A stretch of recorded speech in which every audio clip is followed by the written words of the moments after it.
Since the beginning of time, men have lived in war with each other, seeking dominion and power.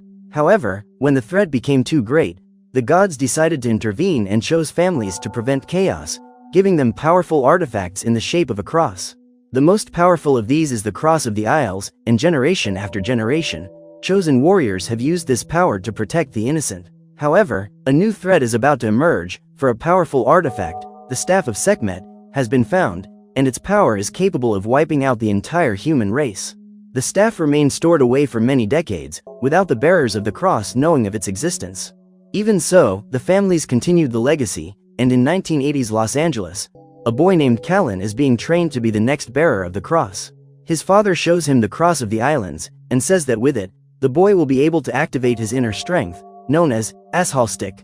Years later, in 2011, Detective Nitty is sent to the hospital to investigate an attack by a gang of criminals against a girl named Samantha. Upon entering the room, Nitty orders the patient's doctor, Dr. Zyle, to leave, as he needs to speak with her privately. The man replies that he will stay with the patient until she recovers, but the detective forces him to leave, with the doctor exiting the room in anger.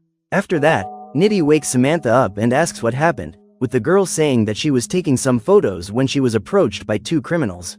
The young woman tried to escape, but the men knocked her unconscious with a blow and tried to rob her when a car parked nearby. From inside, 3 armed men emerged, known as Backfire, an explosives expert, and the 2 shooting brothers, Riot and War. The trio ordered the criminals to stay away from the girl, but they refused, warning the men to leave or they would shoot. Shortly after, a 4th member of the group, named Shark, tells his companions to calm down, and says he will handle everything himself. The man then goes to the criminals, armed only with pool cues, and when one of the bandits pulls out his gun, Shark knocks the madman down with a single blow. The second criminal tries to help his companion, but Riot easily disarms him with a shot from his weapon. The situation seems to be under control. However, a group of gunmen, led by crime boss Erlich, appears on the scene and mercilessly eliminates the criminals with their weapon.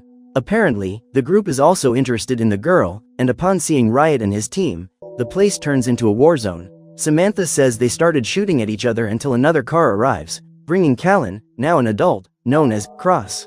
He is the leader of the Riot gang, and he helps his friends fight off the shooters, crossing the line of fire with only a vest and a pistol. The gang members try to shoot him, but Cross is protected by a force field and passes through the bullets unharmed. Thanks to this, he quickly takes down the gang, while Erlich watches everything from afar, inside his car. After the shootout, the group took Samantha to the hospital, and the girl was very grateful for the help, calling them heroes. However, Detective Nitty says they are just vigilantes, and very soon, everyone will answer for their crimes.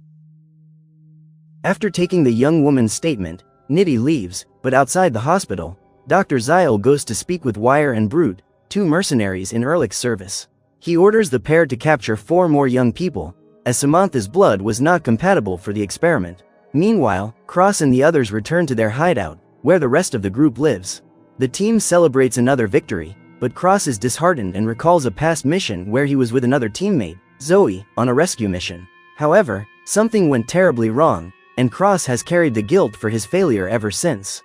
Feeling exhausted, he soon says goodbye to his friends and decides to spend the rest of the night alone, drinking at a bar. Unbeknownst to any of them, Erlich's henchmen have already put the plan into action, with Wire and Brute capturing a young woman to collect her blood. The sample is a match, but they still need 3 more, and Erlich sends 2 more henchmen, Slag and English, to continue the search. The 2 are already leaving when a police officer appears and tries to find them for parking in a prohibited area.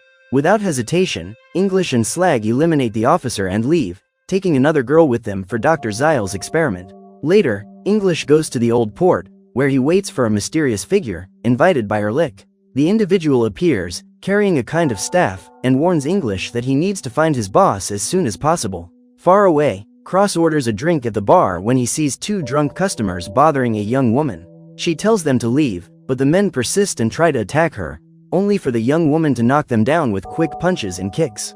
Even so, they don't give up, and Cross decides to intervene, using his skill to avoid the demented attack and retaliate with precise blows. After the fight, the young woman introduces herself as Sunshine, and in gratitude, invites Cross for a walk. He agrees, but when they leave the bar, Sunshine's friend decides to leave them alone and drives away in her car. Cross then offers to take Sunshine home, but when he gets there, she realizes she left her keys in her friend's car.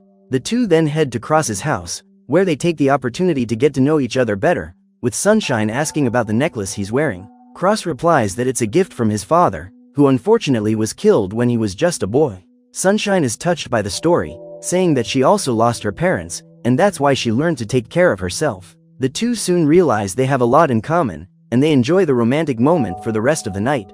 Meanwhile, Erlich and his men are playing cards when the boss notices a card is missing and accuses them of cheating. He interrogates everyone to find out who did it, when English arrives, bringing a mysterious guest named Gunnar.